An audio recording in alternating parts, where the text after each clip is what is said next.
আসসালামু আলাইকুম। শোরুম বন্ধ হয়ে যাওয়ার পরেও ভাইদের রিকোয়েস্টে শোরুমটা ওপেন করে একটা জিক্সার এসএফ গ্রে গ্রিন কালারের বাইক সেল করলাম। তো সেল পোস্টের রিভিউটা ভাইয়ের কাছ থেকে একটু নিয়ে নেই। আসসালামু আলাইকুম ভাইয়া। ওয়ালাইকুম আসসালাম ভাইয়া। কেমন আছেন ভাইয়া? হ্যাঁ ভালো আছি, আপনি ভালো আছেন? আলহামদুলিল্লাহ। ভাই কোথায় থেকে আসলেন? হ্যাঁ আমি খিলগাঁও থেকে আসছি। আমাদের শোরুমের তথ্য কিভাবে পেলেন? আমার অনেকগুলো ফ্রেন্ডস আর গেলে আর কি আপনাদের থেকে বাইক নেওয়া, তো সবাই আলহামদুলিল্লাহ ভালো পাইছে, তো ওদের থেকে ট্রাস্ট করে এখানে আসা। আচ্ছা, আমাদের কাছ থেকে এই বাইকটা কিনে স্যাটিসফাই হয়েছেন? আলহামদুলিল্লাহ স্যাটিসফাইড ভাইয়া। আমাদের সার্ভিস কেমন লাগলো? অনেক অসাধারণ। ইন ফিউচারে যদি ফ্রেন্ড সার্কেল অথবা ওটা প্রতিবেশী অবশ্যই কেউ ভাই, আমি কিনে সবাইকে মেনশন refer করবেন করবো তো?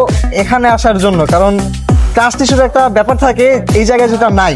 বলতে গেলে নিঃসন্দেহে এখান থেকে বাইক নেওয়া যায়। আচ্ছা, এটা প্রমোশনের ক্ষেত্রে না ভাই, এটা একদম লিগ্যাল কথাবার্তা আমি বললাম। আপনার এত সুন্দর কমপ্লিমেন্টস এর জন্য অসংখ্য ধন্যবাদ। এন্ড অবশ্যই সাবধানে বাইক রাইড করবেন। জি অবশ্যই। আসসালামু আলাইকুম। ওয়ালাইকুম আসসালাম।